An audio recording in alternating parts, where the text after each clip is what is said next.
Health wealth and happiness షోకి స్వాగతం. ఈనాడు సంతోషం గురించి మాట్లాడటానికి మనతో పాటు డాక్టర్ అవులప్ప గారు ఉన్నారు. డాక్టర్ అవులప్ప గారు డిఎంహెచ్ఓగా 90లో రిటైర్ అయ్యారు. ఆ తర్వాత గ్లోబల్ గ్లెనెగల్స్ హాస్పిటల్కి ఎథిక్స్ కమిటీ చైర్మన్గా ఉన్నారు. సో వీరు వైద్య విద్యలోనే కాకుండా అలాగే సామాజిక కళ్యాణంలో, తర్వాత ఎల్డర్స్ అసోసియేషన్ అంటే పెద్దల సంఘం అనే దానికి గౌరవ అధ్యక్షుడు. సో మనం అన్వేషిస్తున్న సంతోషం ఈయన దగ్గర దొరుకుతేమో చూద్దాం. అవులప్ప గారు, షోకి స్వాగతం. చాలా సంతోషం. ఎందుకంటే మీరు ఓ ప్రోగ్రాం ఉంది రేపు వెళ్దాము అని అన్నారు, కానీ ఏ ప్రోగ్రామ్ అని నాకు చెప్పలేదు. అయినా కూడా చాలా సంతోషంగా ఉంది ఈ ప్రోగ్రాంలో పార్టిసిపేట్ చేయడం. సంతోషం అంటే హ్యాపీనెస్ అనేటువంటిది మనిషికి డబ్బుతో రాదు, పవర్తో రాదు, సంఘం వాళ్ళు గుర్తించే దాంతో రాదు. తను సంతోషంగా ఉండి ఇతరులను సంతోషపెట్టడంలో ఉండేదే గొప్పతనం. ఇప్పుడు నేను లో క్లాస్ నుంచి రావడం జరిగింది.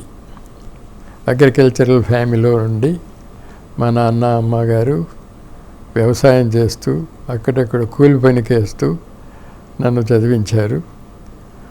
ఆ శాసనకోట అనేటువంటిది నా స్వగ్రామం. అది అనంతపురం జిల్లాలో ఉంది. ఆ జిల్లాలో ఆ తాలూకాలో మొట్టమొదటి డాక్టర్గా అయినటువంటి వ్యక్తి నేనే. నాకు సహకరించినటువంటి నా దేవుడు లాంటి వారు కల్లూరు సుబ్బారావు గారు. కల్లూరు సుబ్బారావు గారు చాలా ఎమినెంట్ ఫ్రీడమ్ ఫైటర్. అతను హిందూపూర్ కాన్స్టిట్యుయెన్సీకి 3-4 సార్లు ఎమ్మెల్యేగా ఉన్నారు. అంబేద్కర్ రాసినటువంటి కాన్స్టిట్యూషన్ ఆఫ్ ఇండియాలో he is one of the signatory. అటువంటి వ్యక్తి నన్ను మామూలుగా దత్తత తీసుకున్నారని చెప్పొచ్చు. నాలో ఏం గుర్తించారో తెలియదు, కానీ నన్ను ఎంబీబీఎస్ చేసి నా పెళ్ళి కూడా అతనే దగ్గరుండి చేసి, ఆ చేసినటువంటి వ్యక్తి ఆయన కృతజ్ఞతగా ఒకటే చెప్పాడు. ఆయన, నువ్వు డాక్టర్ అవుతున్నావు, ప్రజలకు సేవ చేయాలి, డబ్బు మీద ఆశ అవసరం లేదు, ఎప్పుడైతే నువ్వు సేవ చేస్తావో డబ్బు ఆటోమేటిక్గా నీ దగ్గరకు వస్తుంది అనేటువంటి చెప్పాడు. మా అమ్మ కూడా అటువంటిది చెప్పింది. ఒక ఎపిసోడ్ చెప్తాను. నాకు 10th క్లాస్లో జ్వరం వచ్చింది. జ్వరం వస్తే అప్పుడు అక్కడ డాక్టర్ గారి దగ్గరికి తీసుకెళ్ళింది మా అమ్మ. తీసుకెళ్ళిన తర్వాత అక్కడ ఆ డాక్టర్ గారు, అమ్మ ఇంజక్షన్ ఇస్తాను, మాత్రలు ఇస్తాను అనంది. మా అమ్మంది, మాత్రలు అయితే ఇవ్వండి, ఇంజక్షన్ నాకు ఇవ్వండి, మా అబ్బాయికి వద్దు అనంది. అదేంటమ్మా అట్లా అంటున్నావు, ఇంజక్షన్ నీకు ఇస్తే మీ అబ్బాయికి ఎట్లా జబ్బు తగ్గుంది అని చెప్పేసి ఆయన అన్నాడు. ఆయన పాముదుర్తి భాస్కర్ రెడ్డి గారు అని డాక్టర్ గారు ఆయన. అయిన తర్వాత సరే ఇంజక్షన్ ఇచ్చారు. నేను ఏడవడం జరిగింది, తను ఏడవడం జరిగింది, బయటికి రావడం జరిగింది. మళ్ళీ లోపలికి వెళ్ళి ఆ డాక్టర్తో మాట్లాడింది. అయ్యా డాక్టర్ గారు, డాక్టర్ కావాలంటే ఏం చేయాలా అని చెప్పేసి. అతను అన్నాడు, మీకు కాదులేమ్మా, అసలే మీరు చిన్న వ్యవసాయం చేసుకునేవాళ్ళు, బోల్డ్ డబ్బులు ఖర్చు అవుతాయి, కాబట్టి ఆ ఐడియా అనేటువంటిది మీరు మానుకోండి, ఏదో ఉద్యోగానికి వెళ్తారు అని చెప్పేసి అంది. మా అమ్మ బయటకు వచ్చిన తర్వాత నన్ను అడిగింది, నువ్వు డాక్టర్ అవుతావు అని. తప్పకుండా అవుతానమ్మా అన్నాను. అయితే ఖచ్చితంగా నువ్వు డాక్టర్ చదవాలి అని చెప్పింది. మా అమ్మ చెప్పినటువంటి తను కూడా అదే అంది, మనం బీద స్థానం నుంచి పైకి ఎదుగుతున్నావు, ప్రజల దగ్గర సంతోషంగా వాళ్ళు ఉండేటువంటిది నువ్వు చేసినటువంటిది, డాక్టర్ వృత్తి చాలా పవిత్రమైనటువంటిది, కాబట్టి ఇతరులకు సేవ చేసే దాంట్లోనే సంతోషం ఉంటుంది, కాబట్టి నువ్వు చేయాలని చెప్పేసిన దానివల్ల ఈ మెడికల్ ఫీల్డ్ ఎన్నుకొని మన కృష్ణప్రసాద్ గారు చెప్పినట్లుగా 1995లో డిఎంఎన్హెచ్ఓ ఆదిలాబాద్గా రిటైర్ అవ్వడం జరిగింది. తర్వాత 104 అండ్ అడ్వైజ్ అనేటువంటిది రాజశేఖర రెడ్డి గారు చీఫ్ మినిస్టర్గా ఉన్నప్పుడు నేను కూడా అడ్వైజర్గా ఉన్నాను దాంట్లో. అప్పుడు 104, 108 అండ్ 104 అడ్వైజ్ అండ్ 104 క్యాంప్స్ అన్నీ కూడా పెట్టారు. మీరు డిఎంహెచ్ఓగా రిటైర్ అయ్యారు. మధ్యలో ఎప్పుడైనా ప్రైవేట్ ప్రాక్టీస్ చేశారా? లేదు. మధ్యలో ప్రాక్టీస్ అంటే లేపాక్షిలో ఉండగా, లేపాక్షికి హిందూపూర్కు 9 మైళ్ళు. అందువల్ల ఏంటంటే అక్కడ ప్రాక్టీస్ పెడదామని అనుకున్నాను. మా మామయ్య గురువు సీతారామయ్య గారని, అతను మదనపల్లిలో అడిషనల్ డిఎంఎండ్హెచ్ఓగా రిటైర్ అయ్యాడు. ఆయన కూడా రిటైర్ అయ్యాడు కాబట్టి ఒక క్లినిక్ ఓపెన్ చేస్తే బాగుంటుందని హిందూపూర్లో ఓపెన్ చేయడం జరిగింది. కానీ నేను కూర్చున్నప్పుడు డబ్బు వచ్చేది కాదు, మా మామయ్య గారు కూర్చున్నప్పుడు డబ్బు వచ్చేది. ఆయన అనేవారు, మా అల్లుడు గారు కూర్చుంటే అందరికీ ఫ్రీగా ఇచ్చేస్తారు, వెళ్ళేవాడికి కూడా బస్ ఛార్జీలు ఇచ్చి పంపిస్తారు కాబట్టి ఏనొద్దు, నేనే కూర్చుంటానని చెప్పేసి కూర్చునేవాళ్ళని. అప్పుడే బ్రహ్మానందరెడ్డి గారు చీఫ్ మినిస్టర్గా ఉన్నారు. కల్లూరు సుబ్బారావు గారు ఒక మీటింగ్ పెట్టుకున్నప్పుడు హిందూపూర్లో బ్రహ్మానందరెడ్డి గారు అనౌన్స్ చేశాడు, ఈ డాక్టర్ ఆవులప్పని హిందూపూర్ కాన్స్టిట్యున్సీకి ఎమ్మెల్యే క్యాండిడేట్గా నేను నిలుపుదాం అనుకుంటున్నానని.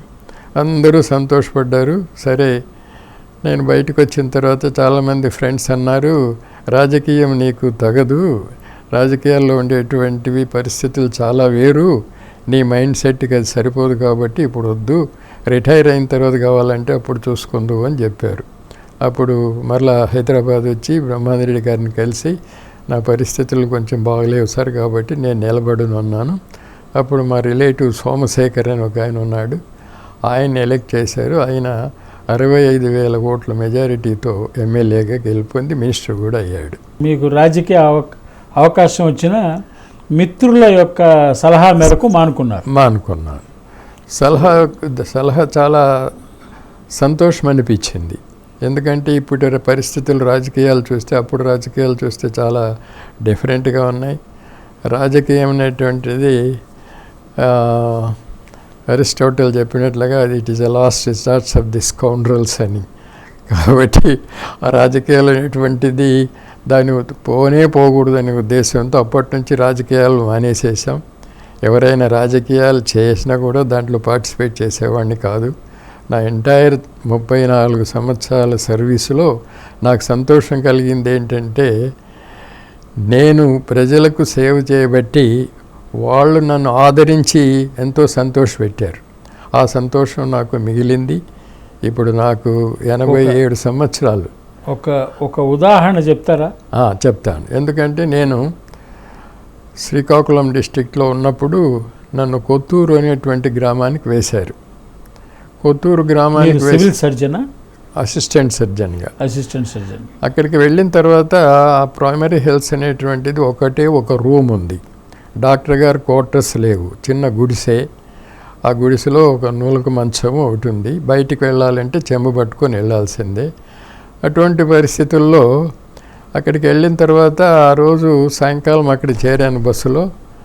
అక్కడ హెల్త్ కాంపౌండర్ ఉంటే అతన్ని పిలిపించేసి మాట్లాడిన తర్వాత క్వార్టర్స్ ఎక్కడానికి క్వార్టర్స్ లేవు సార్, ఒక గుడిసె ఉంది, ఆ గుడిసెలో మంచం వేసాము అన్నాడు.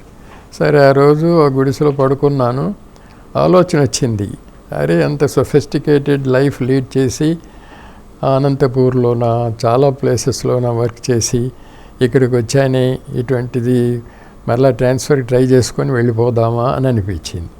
తర్వాత అనిపించింది, ప్రైమరీ హెల్త్ సెంటర్ చూస్తే ఒక రూమ్ ఉంది, ఇక్కడ చూస్తే గుడిసె ఉంది, ఇక్కడే ఉండేసి ఇటువంటి ప్రజలు ఎట్లా ఉన్నారో వాళ్ళకి సేవ చేస్తే బాగుంటుందనేటువంటి ఉద్దేశం కలిగి ఉండిపోయాను. ఉండిన తర్వాత అక్కడ చాలా ట్రైబల్స్ ప్రాణాలు ఇస్తారు వాళ్ళు. ఒకసారి ఒక అతనికి ఎలుగుబంటి కరిచింది. అక్కడ ఎలుగుబంట్లు అవన్నీ చాలా ఉంటాయన్నమాట. దగ్గర మాంసపు కండరాలు కూడా ఊడిపోతున్నాయి. అటువంటి పరిస్థితుల్లో ఎలుగుబంటిని చంపేసి భుజం మీద వేసుకొని వచ్చాడు. వేసుకొని వచ్చి నా ముందు పడేసేసి, బాబు దీన్ని చంపేశానన్నాడు. దాన్ని చంపేసావు సరేనయ్యా, నీకు రక్తం కారిపోతుంది, రక్తంతో ముద్దలుగా ఉంది అటువంటిది అంటే, వైద్యం మీ ఏం చేస్తే చేయండి అని అన్నాడు. ఆ ప్రైమరీ హెల్త్ సెంటర్లో సూది దారం తప్ప ఇంకేమీ లేదు. సూది దారం వేడి నీళ్ళు ఇచ్చేసేసి దగ్గర 100 కుట్లు వేశాను. ఊన్ లేదు, ఆయన లేదు. అతను ఎనస్థీషియా లేదు, ఏమీ లేదు. ఇది చేసిన తర్వాత ట్యాబ్లెట్స్ ఇచ్చి పంపించాను. తర్వాత 10 రోజులకి అసూచి రిమూవల్ థ్రెడ్తో వేసిన కదా వచ్చాడు అతను. వచ్చేటప్పుడు పెద్ద అరటి గెల, ఆ ఎర్ర అరటిపళ్ళు గెల మోసుకొని వచ్చాడు. మధ్య దారిలో వైశ్యాసు మేము ఇంత డబ్బు ఇస్తాము అంత డబ్బు ఇస్తాం మాకు ఇచ్చంటే లేదు డాక్టర్ బాబు గారికే ఇది అని చెప్పేసి అని తీసుకొచ్చి ఇచ్చాడు అనమాట. ఇచ్చిన తర్వాత ఎందుకయ్యా ఇంత కష్టపడి తీసుకొచ్చావంటే లేదు నాకు దేవుడు నువ్వు నన్ను ప్రాణాలతో కాపాడేవు అని చెప్పేసి అని అన్నారు. అప్పుడు నాకు కలిగినటువంటి సంతోషం ఇక చెప్పలేని అలవలేనటువంటిది. ఇదే కాకుండా అదే జిల్లాలో ఒకసారి గ్యాస్ట్రోఎంటైటిస్ వచ్చింది. అది దగ్గర ఒక 10 కిలోమీటర్లు 15 కిలోమీటర్లు నడుచుకొని వెళ్ళాలి కొండ మీదకి. తెల్లవారుజామున 4 గంటలకి ఒక మనిషి పరిగెత్తుకొని వచ్చాడు. బాబు అక్కడ చాలామంది వాంతులు విరోచనాలతో బాధపడుతున్నారు అని అంటే సరే పదండి అని హెల్త్ విజిటర్ని హెల్త్ ఇన్స్పెక్టర్స్ని అందరినీ తీసుకొని సెలైన్ బాటిల్స్ అవన్నీ మోసుకొని 15 కిలోమీటర్లు దావలేదు దాంట్లో వెళ్ళిపోయి అక్కడికి వెళ్ళేస్తే నడుచుకుంటూ వెళ్ళారా? నడుచుకుంటూ వెళ్ళాం. వెళ్ళేతో పాటు ఎవరెవరు నడిచారు? Health education officer, health inspectors, మరలా 2 వీళ్ళు సర్వెంట్స్ అన్నమాట, వాళ్ళందరూ వచ్చారు. సెలైన్ బాటిల్స్ అవి ఇవన్నీ మోసుకొని అక్కడికి వెళ్ళిన తర్వాత చూస్తే ఎక్కడికక్కడ పడుకొని వాంతులు విరోచనాలు పెట్టుకుంటున్నారు. కొంతమంది చనిపోయారు అంతా. సరే అప్పటికి వాళ్ళందరికీ ట్రీట్మెంట్ అన్నీ స్టార్ట్ చేసేసి నీళ్లు తాగడానికి లేవు అక్కడ, అన్నీ పొల్యూటెడ్ అది. అటువంటప్పుడు ఆ గ్లూకోజ్ బాటిల్స్ అవి కొట్టేసుకొని ఆ నీళ్లు తాగేసి అక్కడ ఉండేటువంటిది ఏమిటి ఎందుకు వచ్చింది అనేటువంటి ఆరా తీస్తే అక్కడ వాళ్ళ ట్రైబల్స్ ఒక గురువు ఉంటాడు. ఆయన 15 రోజులకు నెలకోసారి అక్కడ విజిట్ చేస్తాడు. ఆ విజిట్ చేసినప్పుడు అక్కడ ఏదోనో గొర్రెనో మేకనో ఏదో కోసేసేసి అక్కడ అంబలి రాగి చోళు ఉంటుంది, దాన్ని కలిపేసేసి తింటారు. అది స్టేపుల్ ఫుడ్ వాళ్ళకి అది. అప్పుడు ఏం చేశారనంటే ఏదో గొర్రెని కోసారు, అంబలి వేసిన తర్వాత మ్యాంగో మనం మామిడి పళ్ళు తినిన తర్వాత టెంక ఉంటుంది కదా, టెంకలో ఉండేటువంటి దీన్ని వాళ్ళు పొడి చేసుకొని పెట్టుకొని అంబలిలో కలుపుకొని తాగుతారు. అది స్టేబుల్ ఫుడ్ వాళ్ళకి. టెంకలో ఉన్న పౌడర్ని టెంకలో ఉన్న సీడ్ని పౌడర్ చేస్తారు, ఎండబెట్టేసి దాన్ని అంబలిలో కలుపుకుంటారు. దాన్ని మాంసంతో పాటుగా ఈ అంబలి రాగి అంబలి. ఒక చోట ఏమైందంటే మిగిలిన రాగి అంబలి చూరుకు పెట్టారు వాళ్ళు. పెట్టేసేసి గొర్రె అది కోసిన తర్వాత దీంట్లోకి ఆ మాంసం ఉడికిన తర్వాత దాంట్లోకి అంబలి కలిపారు. దాని నిండుగా ఫంగస్ ఉంది. ఆ చూరలో పెట్టున్నారు కాబట్టి వర్షానికంటే నీళ్లు తెరిచేసి ఫంగస్ ఉంది, దాన్ని కలిపేశారు. అది పొల్యూట్ అయిపోయి ఇదైపోయింది. సరే వాళ్ళందరినీ ఇంకా కిందకు తీసుకురావాలి. బత్తిలి అనేటువంటిది చిన్న గ్రామం. అప్పుడు జలగం వెంగళరావు గారు చీఫ్ మినిస్టర్గా ఉన్నారు. వాళ్ళని కిందకి తీసుకురావాలంటే చాలా కష్టం. మేము చనిపోతే ఇక్కడే చనిపోతాం కానీ మేము రాము. సరే ఆ రోజంతా ఉండి వాళ్ళని మోటివేట్ చేసి కిందకి తీసుకొచ్చి రెవెన్యూ వాళ్ళతోనూ అక్కడ ఎంఆర్ఓతో వాళ్ళతో ఇచ్చేసేసి ఒక అసైలం లాగా పెట్టేసేసి అక్కడ క్యాంప్ కండక్ట్ చేసి వాళ్ళందరికీ ట్రీట్మెంట్ ఇచ్చేసి ఫుడ్ అంతా అరేంజ్ చేసేసి ఇచ్చేసిన తర్వాత వాళ్ళు కొంచెం రికవర్ అయ్యారు. తర్వాత కొంతమందిని మా విశాఖపట్నం కేజీహెచ్ హాస్పిటల్కి తీసుకెళ్ళాల్సి వచ్చింది. అక్కడికి తీసుకెళ్ళి ట్రీట్మెంట్ చేశాము. ఈ విషయము వెంగళరావు గారికి తెలిసింది.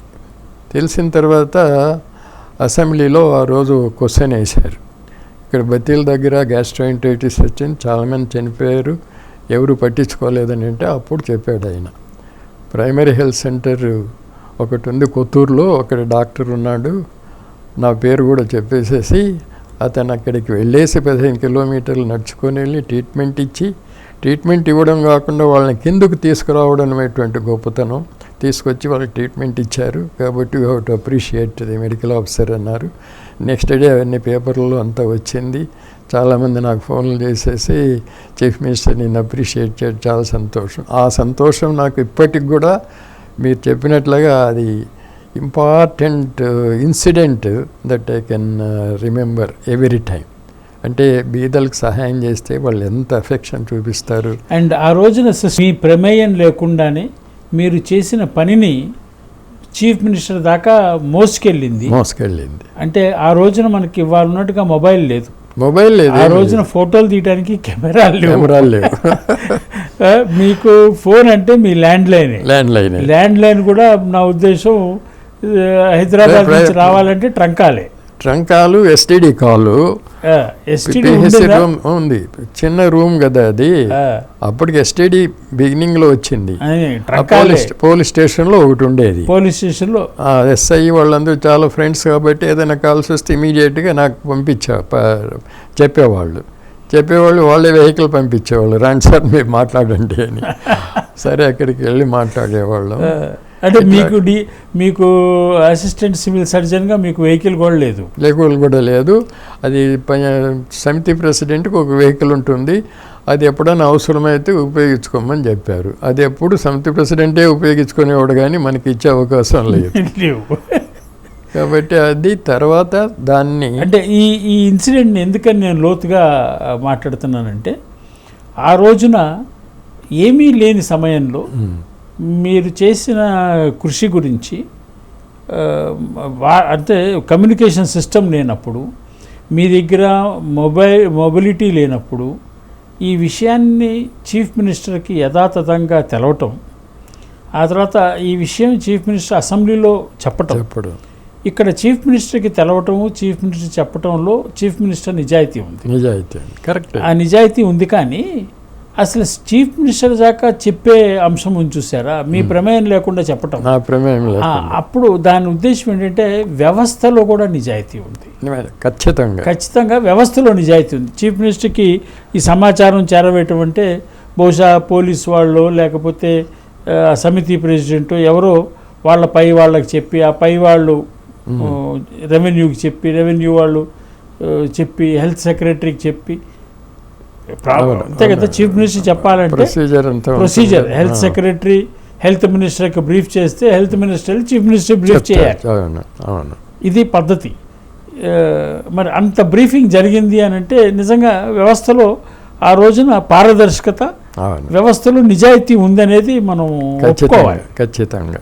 అంటే ఇవాళ మనం ఆధునిక యుగంలో ఉన్న ఇవాళ మనకి నిజాయితీ కొరవడింది. ఇవాళ వ్యవస్థ అంటే అన్నీ ఉన్నాయి వసతులు, కానీ వ్యవస్థలో నిజాయితీ పోయింది. ఇలాంటి సంఘటనలు ఇంకా ఎన్నో ఉంటాయి. మీకు చాలా ఉంది. ఒక చోట ఏంటంటే ఫైర్ యాక్సిడెంట్ జరిగింది ఒక విలేజ్లో. అప్పుడు మా పిల్లలు చిన్న పిల్లవాళ్ళు, మాధవి అండ్ చందు చిన్న పిల్లవాళ్ళు. అక్కడ నేను ఎక్కడికి వెళ్ళినా కూడా ఎలిమెంటరీ స్కూల్లోనే పిల్లల్ని వేశాను. గవర్నమెంట్ స్కూలే. మరి వాళ్ళు పోస్ట్ గ్రాడ్యుయేట్ అయ్యేంత వరకు కూడా గవర్నమెంట్ స్కూల్స్ అయ్యి, పోస్ట్ గ్రాడ్యుయేట్ అయిన తర్వాత వేరే కాలేజెస్ దానికి వెళ్ళారు. ఒక విలేజెస్లో. ఎందుకని గవర్నమెంట్ స్కూల్కి ప్రిఫర్ చేసేవాళ్ళు? నేను గవర్నమెంట్ స్కూల్లో చదివాను. మాకు చదివే పరిస్థితుల్లో పలకలు లేవు. మేము చదివేటప్పుడు ఇసుకలో రాసేవాళ్ళము ఆలు ఈ అని చెప్పేసి. అయిన తర్వాత ఆ ఎలిమెంటరీ స్కూల్ కూడా చిన్న డిలాపిటేటెడ్ బిల్డింగ్లో ఉండేది. అప్పుడు నేను 1937లో పుడితే 1947లో మనకు ఇండిపెండెన్స్ వచ్చింది. అప్పుడు 5th క్లాస్ చదువుతున్నాను నేను. చదువుతున్నప్పుడు ఆ రోజు రాత్రి అనౌన్స్ చేశారు, నెహ్రూ గారు ప్రైమ్ మినిస్టర్ అయినారు, ఇండియాకి ఇండిపెండెన్స్ వచ్చింది అని. 12 గంటలకి జెండాలు పట్టుకొని చాలామందిని పిల్లలందరినీ జత చేసేసి ఊరంతా తిరిగాం, మనకు స్వతంత్రం వచ్చిందండో అని చెప్పేసి చేసేసి. మీకు స్వతంత్రం రాకముందుకి స్వతంత్రం వచ్చాక ఏమన్నా భౌతికపరమైన మార్పులు ఏమన్నా కనపడ్డాయా? అంటే అప్పుడు నేను 5వ క్లాస్ చదువుతున్నాను కాబట్టి అంత అవగాహన లేదు. అయినా కూడా ఒక అణ ఇస్తే మా నాన్న ఎప్పుడైనా పండగలకి, ఉగాది పండగకి దాన్ని ఒక అణ ఇచ్చేవారు. ఇస్తే నేను కోటీశ్వరుడు అనుకునేవాడిని. అణ తీసుకెళ్ళి స్కూల్కి వెళ్ళేటప్పుడు ఒక అణ ఇచ్చేవాళ్ళు. అణ ఇస్తే 2 బొట్లు అనేవాళ్ళు. దాంట్లో అణకి 4 బొట్లు ఏదో ఉంటుంది. దానికి ఒక 6, 8, 9 ఇడ్లీలు వచ్చేవి. స్కూల్ వెళ్ళినప్పుడు.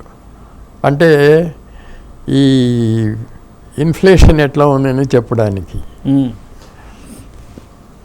అటువంటి పరిస్థితుల్లో ఆ చేసినటువంటి గవర్నమెంట్కి దీనికి చూచాయిగా నాకు అర్థం ఏంటంటే, బ్రిటిష్ వాళ్ళు అంత దోపిడీ చేసి వెళ్ళినా కూడాను ఇప్పుడు పరిస్థితులను చూస్తే చాలామంది విలేజెస్లో ఇప్పుడు కూడా చాలా వృద్ధులు ఉన్నారు, 90 ఏళ్ళు 92. వాళ్ళని అడిగితే ఏం చెప్తారంటే వాళ్ళ కాలమే బాగుంది ఈ కాలం కంటే అని అంటారు. అటువంటి పరిస్థితి ఉండేది. ఇది భౌతికమైనది. కానీ మీకు పండగ ఎందుకు చేసుకున్నారు? మీ స్వాతంత్రం వచ్చిందని పండగ ఎందుకు చేసుకున్నారు? పండగ ఎందుకు చేసుకున్నామని అంటే, ప్రతి ఒక్కరు కూడా మనం ఇతరుల కింద బ్రతుకుతున్నాము, ఇప్పుడు స్వతంత్రంగా బ్రతుకుతున్నాము, మనం పాలించుకోవచ్చు అనేటువంటిది మా ఉపాధ్యాయుడు చెప్పారు. అంటే స్వాతంత్రం అనేది భావం. అవును, భావమే కదా. భావం అంటే భౌతిక పరిస్థితుల కన్నా భావమే సంతోషాన్ని ఇస్తుంది. చాలా సంతోషం ఇచ్చేది భావమే. నేను స్వతంత్రుణ్ణి అనే భావం. అంటే ఒక బానిసకి బంగారు పళ్ళెంలో అన్నం పెట్టినా, ఒక స్వతంత్రుడికి అరిటాకులో అన్నం పెట్టినా ఏది సుఖం అంటారు? అరిటాకులో పెట్టింది చాలా సంతోషంగా తింటారు. బంగారు పళ్ళెం అవసరం లేదు. ఎందుకంటే నేను స్వతంత్రుడిని అనే భావనలో ఉంది. సో అంటే బ్రిటిష్ వాడి కాలం బాగుంది అనే తత్వం ఎందుకు మాట్లాడతారంటే, ఆ రోజున ఉన్న జనాభా, ఆ రోజున ఉన్న పరిస్థితి, ఆ రోజున ఉన్న అవసరాలు, ఇవన్నీ చాలా మినిమల్ ఉండేది. దాంట్లో హానెస్టీ, సిన్సియారిటీ ఉండేది. పబ్లిక్ అడ్మినిస్ట్రేషన్లో ఉండేది. నీతి నిజాయితీగా వెళ్ళేవాళ్ళు. మరి ఫేవరిటిజం అనేటువంటిది ఉండేది కాదు. నిజం ఏది ఉందో దాని ప్రకారం యాక్ట్ చేసేవాళ్ళు. కాబట్టి ఎవరైనా ఏ పరిస్థితుల్లో అట్లా చేస్తే వాళ్ళనే అప్రిషియేట్ చేస్తారు. ఇవాళ నీతి నిజాయితీ నశించింది. లోపించడం కాదు, నశించింది. అందుకని మీకు భావంలో స్వతంత్రం ఉన్నా నీతి నిజాయితీ నశించడం వలన చెప్పలేకపోతుంది, మీ భావం ఎక్స్ప్రెస్ చేయలేకపోతున్నాం. ఆ సంతోషం దక్కట్లేదు. అంటే వ్యవస్థలో నీతి నిజాయితీ ఈ లోపించడానికి కారణం కేవలం ప్రభుత్వమేనా, లేకపోతే ప్రజల? ఏంటి కారణం? ఇద్దరూ కారణమే. ఎందుకంటే ప్రజల్లో ఇప్పుడుండేటువంటి పరిస్థితి చూస్తే, మా పొలాల్లో పనిచేసేటప్పుడు పొద్దున్నే 6 గంటలకే పొలాలకు వచ్చేవాళ్ళు, వ్యవసాయం చేసేసుకోండు. అక్కడే సంగటి మూటలు పెట్టుకొని వచ్చి బయటికి వెళ్ళేసి అక్కడే తినేసేసి ఉండేటువంటి వాళ్ళు. ఇప్పుడు పరిస్థితులు వేరు, అన్నీ ఫ్రీ అయిపోయినాయి. వాడు కూర్చున్న చోటుకి అన్నీ వచ్చేస్తున్నాయి. వాడు సారాయి తాగడానికి అవకాశం ఉంది, మాంసం తినడానికి అవకాశం ఉంది. సారాయి తాగి వచ్చి పిల్లలను కొట్టడము, ఫ్యామిలీస్ డ్యూయింగ్ చేసేదానికి ఉంది. ఇవన్నీ ఎందుకు ఇచ్చినటువంటి, ఎప్పుడైతే ఫ్రీ అనేటువంటిది ప్రజలకు అందుతుంటో వాళ్ళు సోమరిపోతులైపోయిన తర్వాత పని చేయలేకపోతున్నారు. పని చేయలేకని కారణం ఏంటంటే, ఈ ఆల్కహాల్కి అడిక్ట్ అయిపోయి, స్మోకింగ్కి అడిక్ట్ అయిపోయి, ఈ ఆల్కహాల్కి అడిక్ట్ అయిపోయిన వాడు నీరసపడిపోయి ఏం పని చేయలేకపోతే. మీరు యాజ్ ఎ మెడికల్ డాక్టర్గా ఒక 40 ఏళ్ళు ప్రాక్టీస్ చేసి ఉంటారు. 45 ఏళ్ళు ప్రాక్టీస్ చేసినప్పుడు మెడికల్ కౌన్సిల్ మీటింగ్స్కి వెళ్ళి ఉంటారు చాలా వాటికి. సో చాలా మెడికల్ కౌన్సిల్ మీటింగ్స్ ఇవన్నీ ఫార్మా కంపెనీస్ స్పాన్సర్ చేస్తుంటాయి. ఈ కంపెనీలు స్పాన్సర్ చేసినప్పుడు అక్కడ ఆల్కహాల్ అనేది చాలా కామను. మీరు ఎప్పుడన్నా తీసుకున్నారా? ఇంతవరకు నేను టచ్ చేయలేదు. అదృష్టం కొద్దీ భగవంతుడు నాకు అవకాశం కలిగజేశాడో ఏమో తెలియదు. కానీ చాలామంది మినిస్టర్లు కానీ, ఎమ్మెల్యేస్ కానీ, ఎంపీస్ కానీ, బ్యూరోక్రాట్స్, ఐఏఎస్, ఐపీఎస్లు కానీ అందరూ కూడా ట్రై చేశారు. నేను తాగను అని చెప్పేసాను. నీ జీవితం వ్యర్థము, నువ్వు తాగకపోతే దాన్ని తాగిన తర్వాత నువ్వు ఎంత హ్యాపీగా ఉంటావో తెలుసు అంటే, నేను మామూలుగానే హ్యాపీగా ఉన్నాను, నాకు హ్యాపీనెస్ అవసరం లేదని చెప్పేవాడిని. సో మీ